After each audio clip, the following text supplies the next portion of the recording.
Bismillahirrahmanirrahim. Assalamualaikum warahmatullahi wabarakatuh. Alhamdulillahirabbil alamin. Wassalatu wassalamu ala asrofil anbiya'i wal mursalin wa ala alihi wa sahbihi ajma'in. Amma ba'du.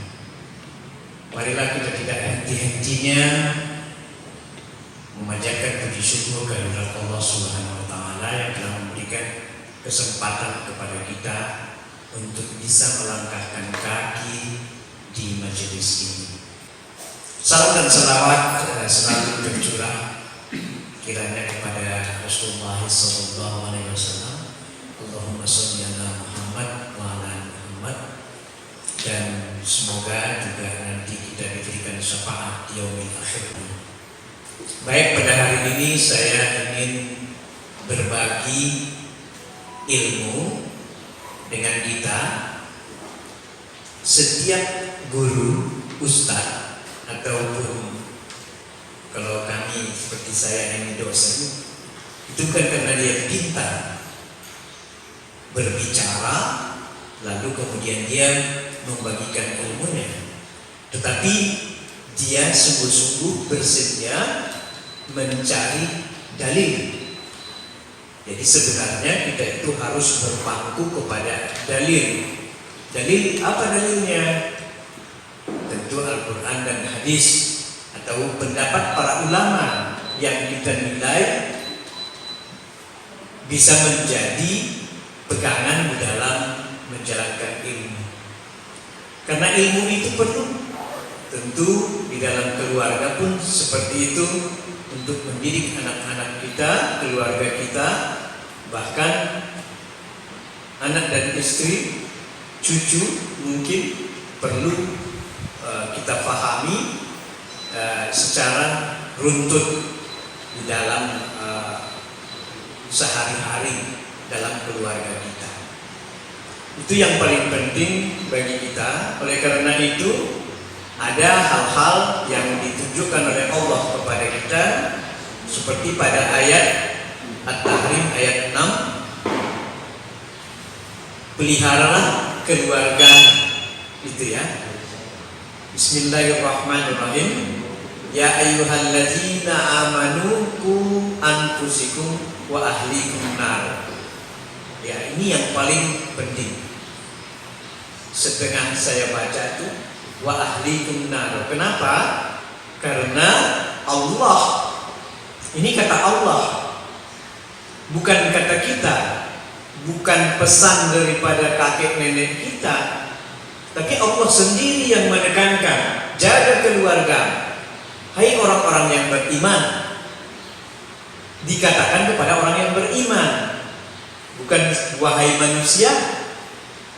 Jadi tentu hanya orang yang berimanlah yang ditekankan oleh Allah supaya hai orang-orang yang beriman, peliharalah dirimu dan keluargamu dari api neraka yang bahan bakarnya adalah manusia dan batu.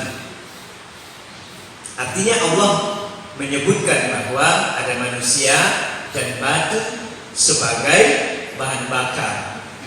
Artinya wanti-wanti juga Allah kepada kita dengan surat At-Tahrim sebagai dalil untuk memelihara keluarga ini, ya, dan tidak mendurhakai Allah. Penjaganya malaikat-malaikat yang kasar dan keras. Artinya tidak ada kompromi. Gak bisa kita mengatakan malaikat tolonglah, saya kan orang yang beriman. Ada bukti nanti yaumil akhir keluar bukti itu bahwa kita sebenarnya berbuat baik atau tidak berbuat baik di dalam kehidupan kita. Salah satu adalah harus memiliki ilmu, supaya ilmu inilah yang akan membuat kita berjalan pada jalan yang benar dan untuk menghindari hal-hal yang tidak diperintahkan oleh Allah. Dan mereka, penjaga malaikat yang kasar dan keras ini, tidak mendurhakai Allah. Karena manusia ini mendurhakai Allah. Kadang sudah ketinggalan sholat.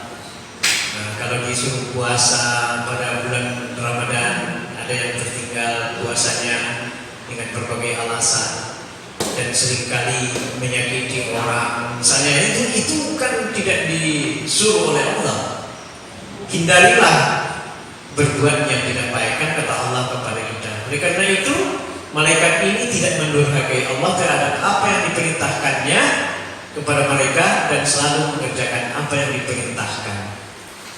Nah, melihatkan kepada kita bahwa betapa nantinya kita dijaga atau dibalas apabila berbuat dosa oleh malaikat-malaikat yang kasar dan keras, yang tadi dikatakan tidak memiliki sedikit pun rasa kasihan kepada apa yang kita perbuat. Oleh karena itu, pentinglah bagi kita keluarga ini untuk saling menjaga, walaupun ini ditujukan untuk kakek kita, ayah kita, ibu kita, dan kepada kita. Kenapa anak-anak suatu ketika nanti juga akan menjadi seorang ayah dan menjadi seorang kakek. Jadi orang yang beriman, seluruh kita harus memelihara diri kita. Itu dasarnya untuk perlu salah satu di awal kehidupan kita yang perlu kita ketahui. Lalu kemudian memiliki pilihan untuk ilmu agama. Jadi kalau mendidik anak itu hendaklah memiliki ilmu pengetahuan. Kita tidak bisa menumbuh kembangkan emosi maupun sikap perilaku anak yang mengarah kepada akhlakul karimah jika tidak mendidik dengan cara ilmu agama. Jadi banyak sekali sebenarnya ilmu-ilmu psikologi, ya. Kalau di sekolah itu ada ilmu psikologi, tapi ternyata ilmu psikologi itu juga bersumber dari Al-Quran dan hadis. Oleh karena itu, pintarlah kita, ya, memahamilah kita agar memiliki ilmu agama. Apalagi mereka bagi anak-anak yang masih muda, yang nantinya akan berkeluarga, jadi ayah, jadi kakek, tentu itu perlu buat kita. Ya, kalau di dalam Al-Quran itu ada surat Luqman, salah satu contoh buat kita, ya, pedoman ketika kita ingin menyampaikan, nanti kita sampaikan. Saya mengutip Al-Ustadz Muhammad Talib dalam bukunya Mendidik Anak Soleh, mengurai urutan sistematik. Jadi kalau kita mau belajar itu tidak boleh sembarang, harus ada orang yang cerdas dan pintar yang menuntun kita untuk bisa mendapatkan ilmu itu. Ada urutan di dalam ilmu, nggak boleh sembarangan, karena kita bukanlah orang yang pintar sekali hanya bisa menyampaikan ilmu. Jadi pedoman kita, dalil kita adalah Quran dan hadis. Yang pintar adalah Allah, adalah Rasulullah, ya, dengan para ulama yang telah mengkaji apa kaitan daripada ilmu yang harus kita sampaikan. Jadi kita, para ulama, para ustadz itu menyampaikan saja, menyampaikan apa yang sudah ada, ya, supaya kita, Pak Muhammad Talib, supaya kita tidak ngolor ngidul dalam menyampaikan ilmu. Ada sistematikanya. Yang pertama, yang mendidik anak dengan ilmu, dasar ilmu seperti dalam surat Luqman. Ya, surat Luqman ayat 12. Pak. Ya, mungkin dibacakan oleh Pak. Quran surat Luqman surat 31 ayat 12. A'udzubillahi minasyaitonirrajim. Bismillahirrahmanirrahim. Wa laqad atayna Luqmanal hikmata an ishkur lillah wa may yashkur fa innama yashkuru li nafsi wa man kafara fa innallaha ghaniyyun hamid. Yang artinya, dan sungguh telah kami berikan hikmah kepada Luqman, yaitu bersyukurlah kepada Allah, dan barang siapa bersyukur kepada Allah maka sesungguhnya dia bersyukur untuk dirinya sendiri, dan barang siapa tidak bersyukur atau kufur maka sesungguhnya Allah Maha Kaya, Maha Terpuji. Ya, jadi yang ingin kita sampaikan dapat dari situ, dan sesungguhnya telah kami berikan hikmah. Hikmah itu ilmu. Artinya Allah pun memberikan ilmu kepada Luqman agar dia bisa, agar dia mampu mendidik anak dan keluarganya. Oleh karena itu kita pun harus begitu, harus ada ilmunya, nggak boleh sembarangan hanya belajar. Nenek moyang kami dulu mengatakan seperti ini, maka itulah layaknya kami juga mendidik anak, padahal itu tidak benar misalnya ya. Oleh karena itu apa yang perlu? Kita perlu hikmah, pengetahuan. Tentu harus pula kita harus memiliki pengetahuan ilmu mendidik keluarga.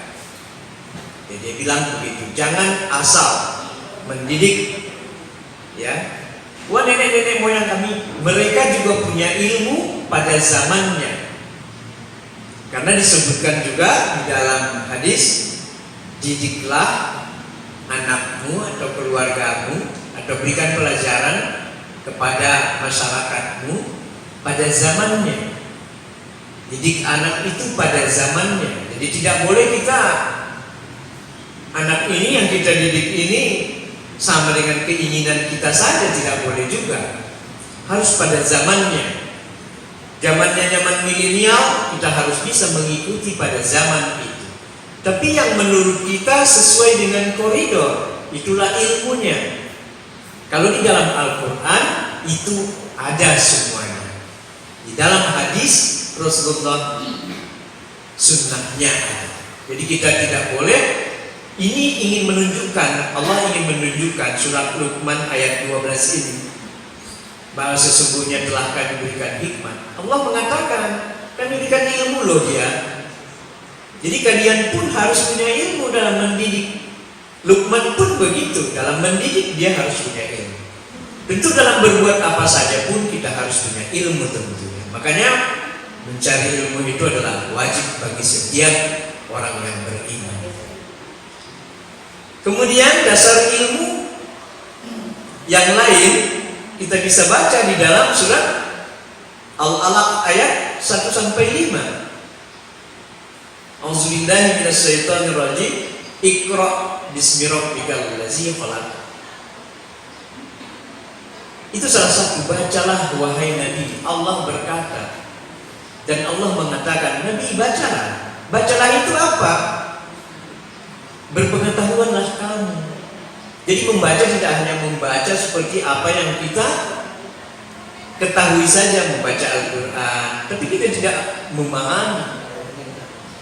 Dan seterusnya 1-5 ya. 1-5. Apa yang diturunkan kepadamu, artinya Al-Quran, dengan mengawalinya dengan menyebut nama Tuhanmu yang Esa dalam penciptaan. Jadi kita pun dalam memberikan pelajaran kepada anak kita, kita harus mengatakan kepadanya, sebutlah nama Allah, nama Tuhanmu. Jadi seringkali kita mengajari anak tidak berusaha untuk dia tahu bahwa apa saja yang dia harus ketahui di dalam belajar, di dalam melaksanakan segala sesuatu. Ya, menyebut nama Tuhan, Bismillahirrahmanirrahim.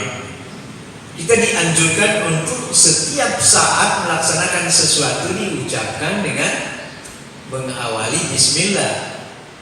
Ya. Untuk apa? Disebutkan di situ Esa dalam penciptaan itu untuk mengetahui bahwa ada Allah yang Esa, yang menciptakan manusia dari segumpal daging kental yang merah. Ya. Bacalah wahai Nabi apa yang diturunkan kepadamu, sungguh kebaikan Tuhanmu banyak, kemurahannya melimpah, yang mengajari makhluknya menulis dan dengan pena, mengajari manusia apa yang belum diketahuinya, dan memindahkannya dari kegelapan kebodohan menuju cahaya ilmu. Menunjukkan kepada kita bahwa Al-Quran itu begitu besar pedoman bagi kita. Lalai kita kepada Al-Quran, maka sia-sialah hidup kita. Jadi bacalah, tidak hanya dibaca. Jadi Pak Haji menganjurkan kita untuk mentadaburi Al-Quran, memahami Al-Quran. Makanya kita dianjurkan berulang kali, orang tua kita mengatakan atau para ulama mengatakan, mendapatkan ilmu dari Al-Quran itu adalah dengan cara membaca bahasa Indonesianya juga. Dan juga ada tafsirnya kan. Kalau kita lebih banyak waktu membaca tafsir, sehingga kita mampu memiliki ilmu yang lebih luas. Ini kita terkadang, ya ini dari Pak Haji juga saran buat kita. Beliau juga tidak mau memaksakan kita, tapi itu saran itu sungguh luar biasa, karena kalau begitu membaca, kita membaca Iqra bismi rabbikal ladzi khalaq, berarti bacalah wahai Nabi. Kita membaca artinya itu saja pun sudah tarjamah namanya ya. Jadi mengartikan ayat demi ayat secara terjemah itu sudah menjadi sesuatu hal yang begitu besar maknanya. Apalagi kita dengan tafsirnya, apalagi kita belajar Al-Quran dengan tahfiz, ya, pintar berbahasa benar, ada tahu sorok, ada tahu nahu, ya, sorok dan nahu sebagai dasar untuk mengartikan sesuatu kalimat. Jika kita belum sampai ke sana, minimal kita membaca satu persatu yang ada bahasa Indonesianya. Jadi ini dasar ilmu lainnya yang diberikan oleh Allah. Ingin disampaikan oleh Allah bahwa dengan Al-Quran itu Allah mengajari kita, ya, maknanya di sini mengajari makhluknya menulis dengan pena itu, bahwa kita sebenarnya kalau membaca Al-Quran itu banyak yang kita pahami di luar daripada pemikiran kita. Di luar pemikiran maksudnya itu tidak sadar terkadang Allah itu memberikan ayat ini loh yang cocok dengan pendapat itu. Saya seringkali muncul ada 4 di dalam tulisan saya ini, di dalam yang kita baca ini ada 4 ayat yang saya lupa. Sudah sehari semalam saya buat ini, kemarin muncul menjelang maghrib, ini ada ayat yang perlu disampaikan. Artinya Allah memberikan ajaran bagi kita. Entah dari mana itu ilmu datangnya, terkadang dari dikirim oleh orang. Terkadang kita baca, kita punya grup WA, ya. Jangan WA itu kita sia-siakan hanya untuk bermain-main saja, tidak ada gunanya. Ya, lebih baik kita gunakan untuk yang penting. Di dalam ini, di dalam memberikan pembelajaran bagi anak, mohon petunjuk kepada Allah. A'udzubillahi minasyaitonirrajim. Bismillahirrahmanirrahim. Wallazina yaquluna rabbana hab lana min azwajina wa dzurriyyatina qurrata a'yun waj'alna lil muttaqina imama. Apa kata Allah di surat Al-Furqan ayat 4? Dan orang-orang yang berkata, ya Tuhan kami, anugerahkanlah kepada kami istri-istri kami dan keturunan kami sebagai penyenang hati kami, dan jadikanlah kami imam bagi orang yang bertakwa. Tuh.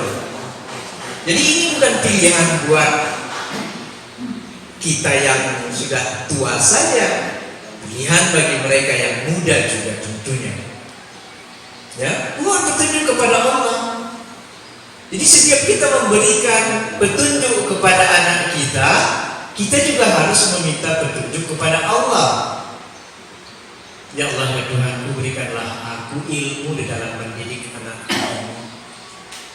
Ya, berikan aku kesabaran ya Allah, berikan aku kemampuan sehingga apa yang kusampaikan ini, yang benar ini, bisa sampai ke hati daripada anakku. Mohon petunjuk kepada Allah. Karena kan seringkali kita mengungkapkan kalimat-kalimat yang terkadang tidak baik kepada anak, sehingga menjadi kebiasaan. Itu menjadi tertanam di dalam pikiran anak. Apa yang diungkapkan oleh orang tua, dia akan tertanam di hati. Ada chip di sana ya, ada hati, ada kolbu ya, ada otak yang menyimpan memori segala sesuatu yang kita sampaikan atau siapapun yang menyampaikan. Oleh karena itu, katakan yang baik pada anak. Hindari kalimat-kalimat yang tidak memiliki makna yang berkualitas. Kalimat ini kan ada kualitasnya juga. Bukan kualitas ilmu saja atau barang saja yang memiliki kualitas. Bahasa pun memiliki kualitas. Maka setiap orang yang menyampaikan sesuatu kalimat yang berkualitas, itu akan terlihat tergambar orang itu sebenarnya memiliki kemampuan ilmu agama atau tidak. Kalau orang tua kita bilang orang terdidik, apa dia itu, apa tidak? Kalau dia orang terdidik, maka berkualitaslah bahasanya. Itu kata para ulama seperti itu. Dan Allah pun menyuruh kita menyampaikan kata-kata yang memang seimbang dengan kemampuan anak menerima. Apa kemampuan anak? Jangan sampai terfikir ayah dan ibu saya, kakek dan nenek saya, paman dan tante saya mengungkapkan kalimat-kalimat yang seperti ini, padahal bukan kalimat yang baik misalnya ya, sehingga itu akan tertanam pada jiwa. Jadi mohonlah, ini kelembutan sebenarnya yang ingin sampaikan oleh Allah kepada kita ya. Lalu kemudian setelah kita memohon petunjuk kepada Allah, kita harus tahu ya, saya perlu membahas ini ya, bahwa anak manusia itu lahir kosong ya, dia tidak ada apa-apa. Jadi makanya di dalam surat Al-Quran ya, ada sebuah hadis juga yang disampaikan Abu Hurairah ya, menyebutkan, jadi setiap anak yang lahir dilahirkan di atas fitrah ya, ala fitrah. Kedua orang tuanya menjadikan Yahudi, Majusi atau Nasrani. Jadi kita yang membentuk anak kita, membentuk cucu kita, membentuk saudara kita, kalau kita lebih dewasa dari mereka dalam sebuah keluarga misalnya ya. Terutama anak.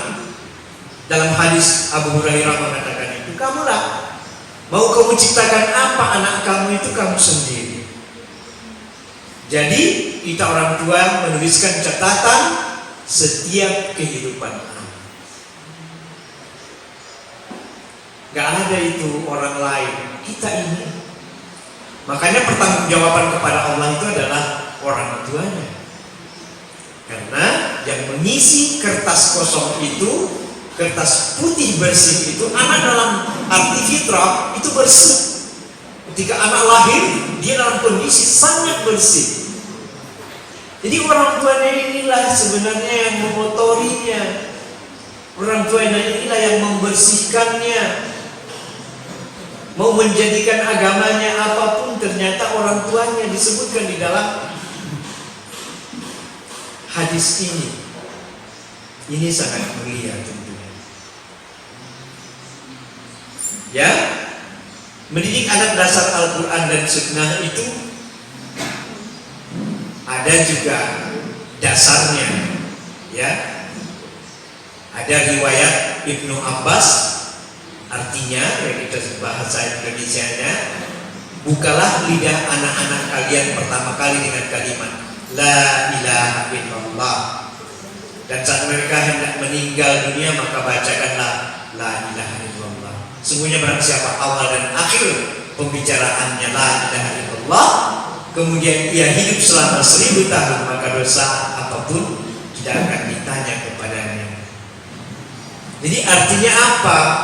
Dengan tadi runtutan yang awal tadi, dengan agama mendidik anak itu, maka kehidupan anak dan keturunan kita dan kita pun nanti akan masuk surga. Makanya kalau di Indonesia itu diazankan ya, seorang anak lahir itu diazankan. Ya.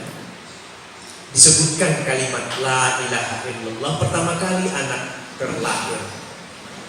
Dan selalu kita mengatakan kalau orang mau meninggal diajari ya dengan kalimat La ilaha illallah Muhammadur Rasulullah. Itu tidak akan bisa serta-merta dihafal apabila tidak diamalkan dari awal kehidupan kita ketika mendidik anak cucu kita. Dari sekarang mereka, kalau nanti mereka sudah dewasa, mereka sudah terbentuk, sudah berbeda lagi, mungkin akan lebih susah. Tapi kita tidak boleh tentunya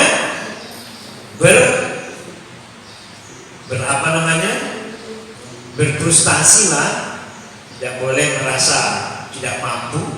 Kapanpun anak masih di dalam pelukan kita, masih dalam lingkungan kita, kita terus ajar dia sampai dia dewasa. Yang pertama kali tadi disebutkan juga ya, seperti Luqman ayat 11.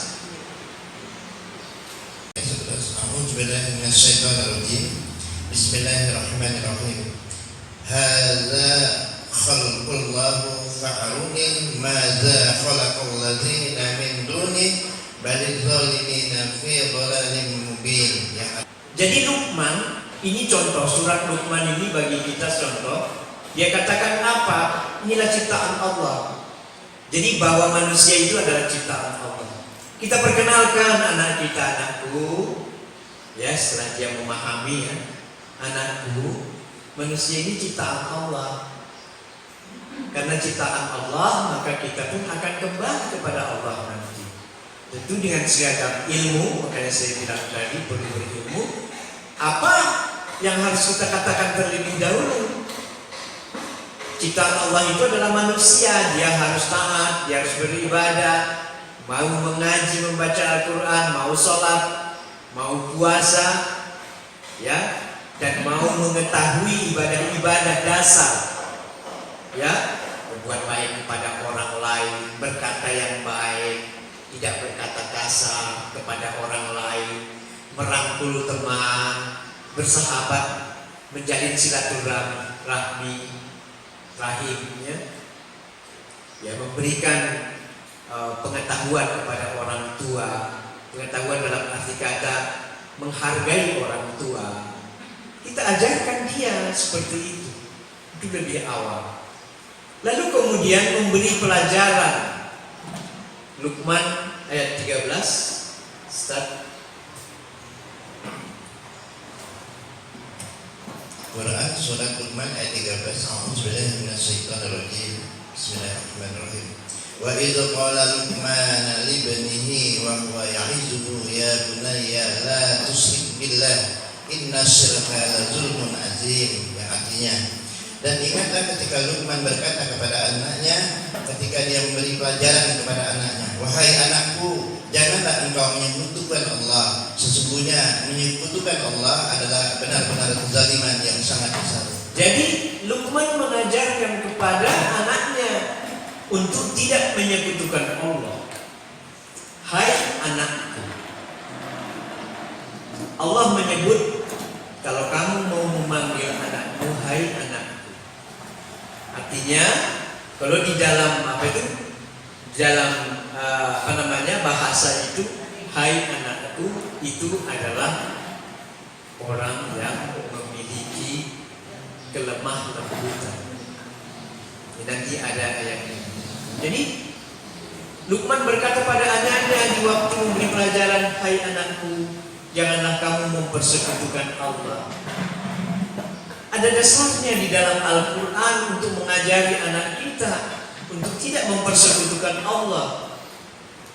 Artinya apa yang hendak kita katakan itu dicatat oleh Allah dalam Al-Quran, surat Luqman itu. Karena itu kezaliman yang besar, kata Allah. Jadi Allah mengajari Luqman di dalam Al-Quran. Oleh karena itu apa? Al-Quran ini mengajari kita harus belajar di dalam Al-Quran. Ya, lalu kemudian berbuat baik kepada orang tua. Kita pun harus mengatakan kepada Luqman, dan kami perintahkan kepada manusia untuk berbuat baik kepada kedua orang tuanya, ibu bapaknya. Sebutkan, ini pelajaran. Anak boleh menyebutkan, bukan kita mah, "Duhai anakku, seorang ibu itu mengandung itu selama 9 bulan di dalam kandungan, ya, lemah terkadang, sentuh batinnya.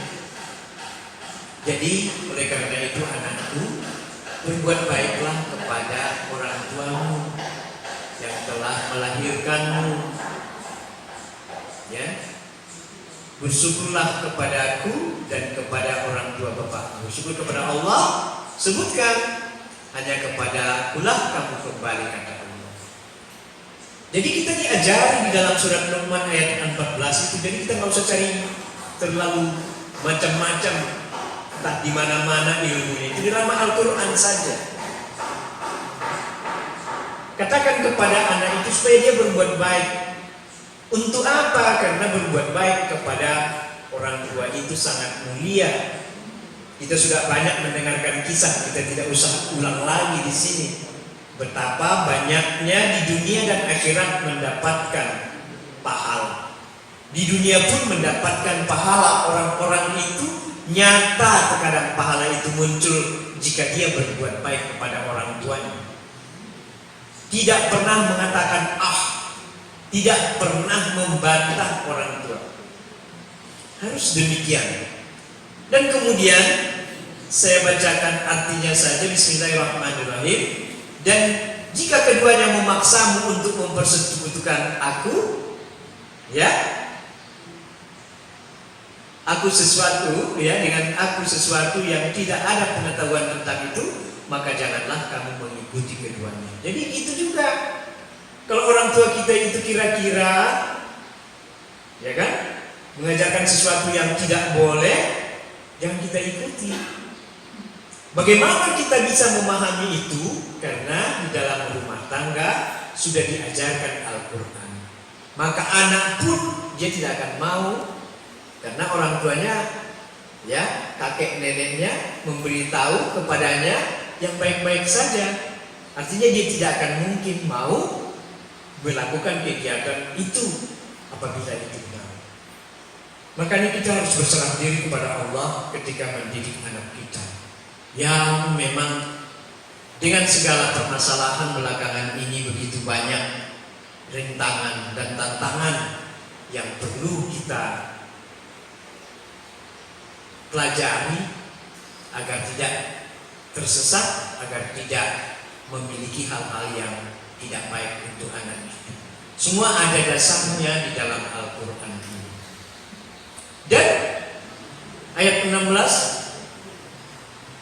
"Hai anakku, ya, sesungguhnya jika ada sesuatu perbuatan seberat biji sawi dan berada dalam batu atau di langit atau di dalam bumi, niscaya Allah akan mendatangkannya, membalasinya.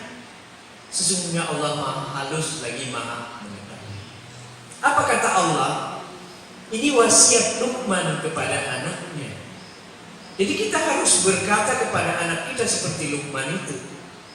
Jadi apapun yang engkau lakukan, wahai anakku, maka itu akan dibalas oleh Allah, berlipat ganda balasnya.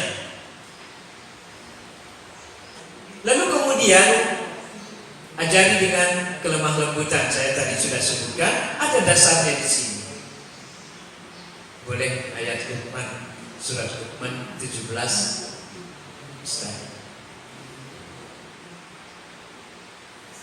Wahai anakku, dirikanlah salat dan suruhlah manusia berbuat makruh dan cegahlah mereka dari kemungkaran, dan bersabarlah terhadap apa yang menimpamu. Sungguh yang demikian itu termasuk perkara yang penting. Artinya, wahai anakku itu adalah kalimat kelembutan, ya. Dan dirikan sholat, suruhlah manusia berbuat makruh dan cegah dari kemungkaran. Dari awal kita sudah memberikan pembelajaran dari ayat Luqman surat 17 ini kepada anak kita agar dia mendirikan sholat selalu. Jadi tentu ada seni di dalam menyampaikannya, ada ilmu di dalam menyampaikannya, supaya ia takut kalau tidak sholat. Kan kita pun begitu dulu ya, waktu masih muda masih ingat-ingat, kalau tidak sholat ini takut. Sampai terkadang itu di pagi hari, wah kenapa saya tidak sholat kemarin? Ciptakan seperti itu. Perlukah ketakutan itu? Ya. Ketakutan karena Allah, takut kepada Allah. Kalau dia sudah takut kepada Allah, maka dia tidak akan pernah melakukan hal-hal yang jelek, hal-hal yang meninggalkan. Makanya anak kita pun jadi anak haruslah selalu mentaati apa yang dikatakan oleh orang tua kita untuk berpegang teguh kepada tali Allah. Hubungkan selalu zikrullah setiap hari dengan Allah. Astagfirullah itu bahasa, tetapi ingat itu menyeluruh untuk kehidupan kita. Ada dengan istighfar, orang dengan istighfar kepada Allah maka dia akan sempurna rasanya kehidupan dia. Astagfirullahaladzim, astagfirullahaladzim. Ya. Ada orang yang melakukan itu. Subhanallah bihamdihi, subhanallahil azim, subhanallah bihamdihi, subhanallah bihamdihi, subhanallah bihamdihi, subhanallah bihamdihi. Dia memuji Allah. Nah, ini harus kita ajarkan. Kita tentu harus memiliki contoh jadi orang tua. Apa yang harus dibaca yang baik-baik saja. Kalau kita mau berangkat, Bismillah tawakkaltu ala Allah. Anak kita juga mendengarkan kalimat-kalimat Allah tersebut. Ya, jadi sekarang ini kita perlu seperti itu. Kemudian mendidik dengan bijaksana. Luqman ayat 18. A'udzu billahi minasyaitonir rajim. Wa la tusahhir khaddaka lin-nasi wa la tamshi fil ardi marha. Innallaha la yuhibbu kulla mukhtalin fakhur. Ya. Dan jangan kamu memalingkan mukamu dari manusia. Ini kata Luqman. Allah menjelaskan dalam Al-Quran. Luqman berkata kepada anaknya, jangan kamu memalingkan mukamu dari manusia karena sombong. Ajari anak kita untuk tidak sombong. Ternyata tidak ada gunanya mengatakan ini harta kita. Ya, ajari dia tidak sombong. Karena dengan dia tidak sombong maka dia akan berbuat yang baik seperti dalam Al-Quran itu. Karena ketidaksombongan inilah yang disukai oleh semua orang. Ketika dia dalam kesulitan, ketika kita dalam kesulitan, ketika kita diingat orang kebaikan kita, maka Allah akan menurunkan kepada orang itu hati yang baik untuk membantu kita. Ya. Nah, itu yang paling utama. Kemudian ayat 19-nya, Ustaz. Sederhanakan suaramu. Ya. Ali, jangan ke situ. Di sana banyak orang. Kalau intonasinya yang besar, apa vokalnya yang besar, tidak masalah. Jangan kau ke situ. Tapi kalau kita ibaratkan itu membarengi kalimat kita dengan kalimat yang kurang baik, mohon maaf sekali kita berkata, kurang ajar kan? Itu kan tidak diajarkan oleh Allah. Kalimat-kalimat yang seperti itu kata Allah adalah kalimat, anak muda sekarang bilang kalimat kaleng-kaleng ya. Tidak punya adab manusia itu. Makanya saya bilang tadi di depan sekali harus punya adab. Harus punya adab dan adab kualitas bahasa mengajari anak. Lemah lembut dan berkualitas, kalimatnya berkualitas. Sederhanakan, lunakkan suara. Jadi Allah mengatakan itu. Ya. Ada satu dasar kesantunan itu dari Bukhari dan Muslim, dari Umar radhiyallahu anhu berkata, ketika masih kecil aku pernah berada di bawah pengawasan Rasulullah sallallahu alaihi wasallam dan tanganku bergerak mengelur ke arah makanan yang ada di piring. Maka Rasulullah bersabda kepadaku, wahai anak, sebutlah nama Allah, makanlah dengan tangan kanan. Coba bayangkan, Rasulullah mengajari kita sesederhana mungkin ya, di dalam hadis ini. Sangat sederhana pun diajari oleh Rasulullah, diajari oleh Allah melalui Rasulullah. Artinya tidak boleh sembrono dalam kehidupan kita, dalam mendidik anak kita. Ya, sebutkan nama Allah. Ya, bismillahirrahmanirrahim. Makanlah dengan tangan kananmu. Dan dia mengajarkan kepada Adam nama-nama benda seluruhnya. Apa makna? Ya, kemudian mengemukakannya kepada para malaikat lalu berfirman, sebutkanlah kepadaku nama benda itu jika kamu memang benar-benar orang yang benar. Ini maknanya adalah sekecil apapun ajarkan anakmu. Karena Allah mengatakan, Allah mengajarkan Adam nama-nama benda seluruh. Jadi maknanya kepada kita apa? Ajari anakmu dari A sampai Z yang baik-baik. Nama benda itu burung, itu unggas. Ada orang yang mengatakan gak ada banget kerjaan ngajarin anak dari A sampai Z. Itulah kewajibannya. Jadi secara filosofi bukan hanya benda itu maksudnya. Benda juga iya, hal-hal yang lain juga iya. Tetapi sekecil apapun kamu harus mengajari anakmu sampai yang sangat besar. Jika kamu orang yang beriman. A'udzubillahi minasyaitonirrajim. Bismillahirrahmanirrahim. La tajidu qauman yu'minuna billahi wal yawmil akhir yuwaduna min haddallahi wa rasulahu walau kanu aba'ahum aw abna'ahum aw ikhwanahum aw ashiratahum ulaika kataba fi qulubihimul imana wa ayadahum birusuhi min wa yudkhiluhum jannatin tajri min tahtiha al-anhar khalidina fiha radhiyallahu anhum wa radu anhu ulaika hizbullah ala inna hizballahi humul muflihun. Artinya kamu tak akan mendapatkan kaum yang beriman pada Allah di hari akhirat saling berkasih sayang dengan orang yang menentang Allah. Ini intinya saja. Jadi ajari anak kita untuk tidak berteman dengan orang yang menentang Allah. Ya. Berikan pembelajaran, suatu ketika nanti tidak akan ada orang yang saling berkasih sayang di antara orang yang beriman dengan orang yang menentang Allah.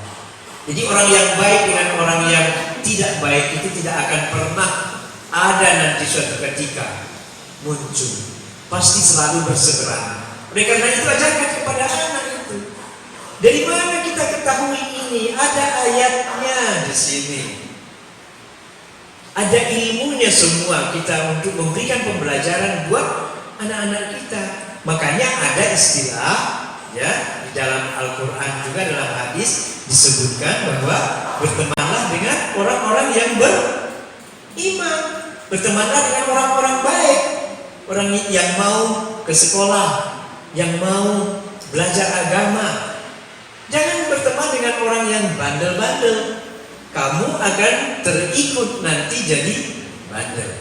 Di dalam surat Al-Furqan 63. Dan hamba-hamba Tuhan yang maha penyayang itu ialah orang yang berjalan di atas bumi dengan rendah hati.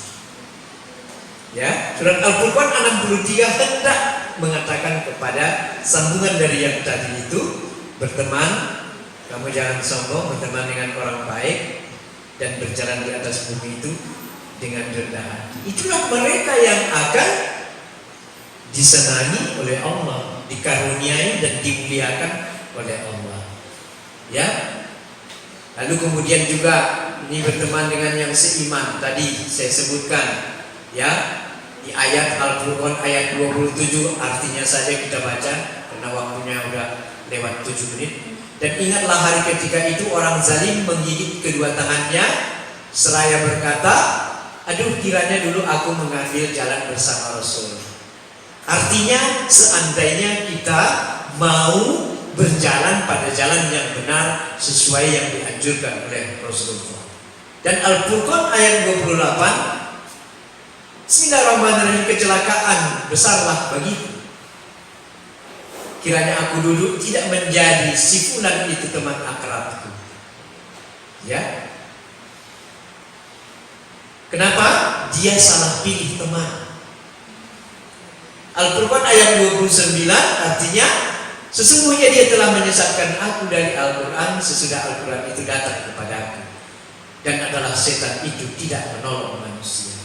Artinya ada penyesalan suatu ketika. Ada dasar dalilnya semuanya Al-Furqan 27, 28, 29 agar kita berteman dengan orang yang seiman dan baik. Saya tidak hendak mengatakan bahwa tidak boleh berteman dengan orang Kristen, orang Nasrani, boleh. Tapi jangan sampai iman kita hilang hanya gara-gara pertemanan itu. Iman tetap iman.